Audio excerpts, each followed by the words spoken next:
Hospital porters, pride and dignity, stop the New World Order. Welcome to Hapanwo TV. Right, before we get onto the main feature of this little movie, there's a couple of things I've got to talk about first. First of all, I'm sure you've noticed that my Sony camcorder here, my trusty old little Hapanwo TV machine, has a slightly Mohican look, has this strange device attached to the top. Well, that is actually a windshield. What it is, I've had some problems with wind on the camera, as you know, because when wind blows across this little grill microphone, it tends to break up the soundtrack, and this is particularly apparent on my films Ditchley Park and New Age. Well, it wasn't quite so bad on New Age, but I was a bit paranoid about the wind on New Age, even though it wasn't a problem. But the Ditchley Park video, I've got a major problem with wind blowing on the microphone and breaking up the soundtrack. Now this little windshield here is just a little stuck. I've just stuck it onto the top here, and you often see this with the BBC and people like that who go around. They have these big microphones with these sausage mics with fur all over them. They look like some kind of teddy bear, but they're actually a microphone covered with a windshield. And the idea is that this just simply protects the microphone from wind blowing directly on it. So I just go, and if I go like that, there shouldn't be any distortion on the soundtrack. And now if I did that on the normal microphone, you'd get a lot of distortion. Now this windshield was very, very kindly donated by a Hapanwo TV viewer, and he didn't charge me, he just sent it to me, and I'd like to thank that individual. I don't know if he wants me to name him. I'm not going to name him just in case, but he can always own up in the comments box. But, thank you very much for donating this windshield to Hapanwo TV, and it's done a lot of good. It's done a lot of good for us, so cheers, thank you very much. Now, another thing I've got to talk about is the film I uploaded yesterday called Attacked by Werewolves in Oxford. Now, some people don't seem to have quite grasped the point I was making in that film. And to be honest, when I look back at it, I don't think I made it that well. I didn't quite explain myself well enough. I have an unusual sense of humour that tends to very often I'm the only one that seems to be able to sort of like understand it. Maybe because I'm just weird. Not because I'm cleverer than anyone else, but I'm maybe just strange. But I'll just go into a bit more detail. Now, I think most of you are aware that was based on that glass bombed in Burnley hoax film I made. The glass bombed in Burnley video, I'll put a link in the description box. You can go and see it if you haven't already. Is where I analyse a film made by someone called Worldwide News Network about where they're in Burnley in Lancashire, and they apparently get attacked by gangs of evil Muslims wielding bottles, throwing bottles at them. Now, my point was, you see, which I made in my Glass Bombed in Burnley hoax film, was that I had reason to strongly suspect that this was a hoax. The reason I suspected that was because you don't actually see what's going on. Now, everything happens off camera, and the cameraman never points his camera at these gangs of Muslims that are apparently gathering around, ready to attack people, throw bottles at this reporter and the cameraman. Now, you see, this defeats the point of video journalism. The whole point of video journalism is you show people things there which we wouldn't normally be able to see. Now, war correspondents can do that while being shot at. So when a few kids are throwing a few old bottles of Bacardi Breezer at somebody, what excuse does this guy have? Anyway, the Worldwide News Network people actually contacted me. They put a comment in the comments box on my video, Glass Bombed in Burnley Hoax, and they challenged me to a debate. My question was, what's there to debate? This is a common skeptic argument, actually, and I love sort of like I love it when I can use their arguments myself. But the onus to use that cliche that skeptics use is on Worldwide News Network to prove that he was attacked by Muslim thugs wielding bottles. It's not on the onus is not on me to prove that he didn't, because I can't prove that he didn't. And the film Attacked by Werewolves in Oxford was a way of illustrating that, because The point I was basically making was, you know, there's some werewolves over there, right? Just over there, and they are growling at me and they're licking their chops ready to eat me, all right? Now, let's have a debate. Prove to me that those werewolves are not there.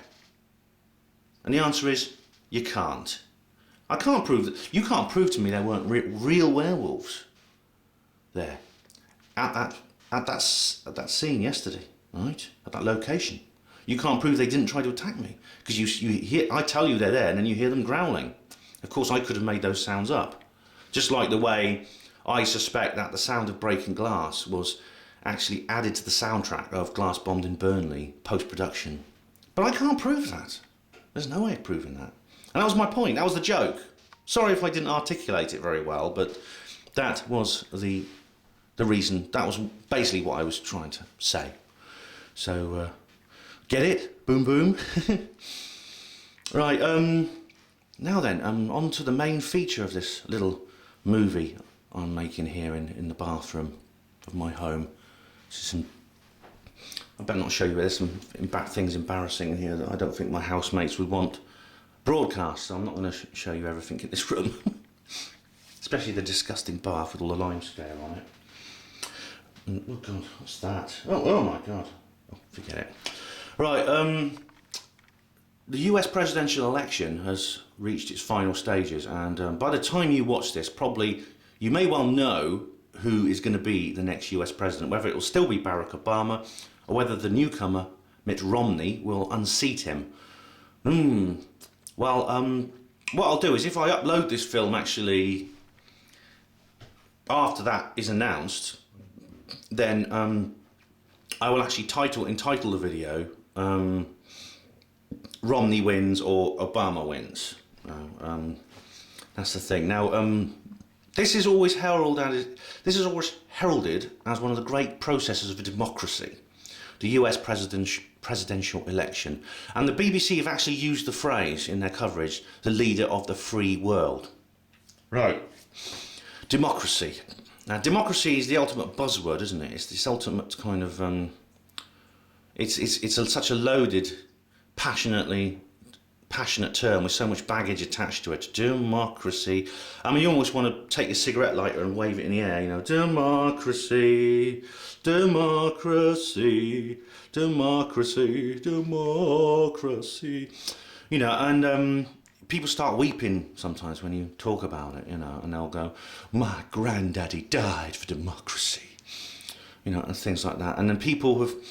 When you think about what we as a species in our cultures have done in recent history to achieve democracy, it's quite remarkable. We've fought wars for democracy in which millions of people have been killed.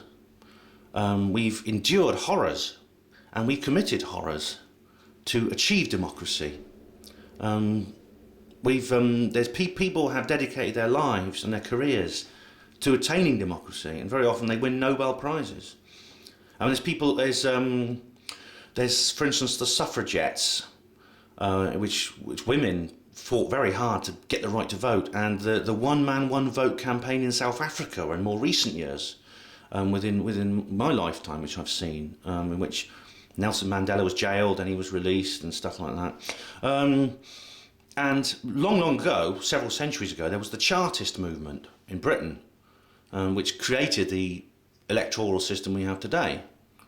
And very often when I pour cold water on that, people often say things like, well, that's awful, just think about all those people who died and how hard they fought. And well, unfortunately, you know, a piece of counterfeit goods doesn't become real when you pay a higher price for it. And I don't think I'm doing anyone any favours by maintaining the myth. There's no value in that. You see, what is democracy? Strip away all the cultural baggage, strip away all the passion, all the furore. What is it? What is its definition? And unfortunately, democracy is merely the right to put a cross on a piece of paper every few years and choose your government's public relations officer. That's all it is. That's what we have fought for. Sorry. And unfortunately, this so-called leader of the free world democratic process and all this other stuff that's going on in the news at the moment, I'm afraid is the biggest example, is the most obvious example of this fraud. Now, you may be asking me, well, Ben, who do you have any opinion on who wins or loses that election? Well, actually I do. I hope Romney wins. Yes, I do. I do. Actually, I'm not completely unequivocal about this. I hope Mitt Romney wins. Why? One reason and one reason alone. No other. If Romney wins, I can remake my presidential disclosure video. And do you remember the one I made before with Barack Obama, when I was pretending to be Barack Obama? Now that has caused an absolute avalanche of controversy, that video. Now, and I didn't intend that, and I didn't want that, but it was unavoidable. And the problem is the controversy that is created has in some way, it's actually blunted the point I was trying to make, and the content, the satire, the satirical content of that video. Now, the reason I want to be able to remake it so that people will understand the point I was wanting to make on that video, and they didn't, and that's why I hope Romney wins.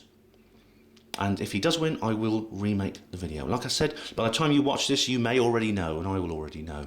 So it's either Obama or Romney. Hopefully Romney. Of course, some of you may want me to make some comment about the actual significance and the actual implications in political terms of who wins or loses that election. How there must be something more I want to say about that. Okay, well I will say something now about how vital and how important this election outcome is.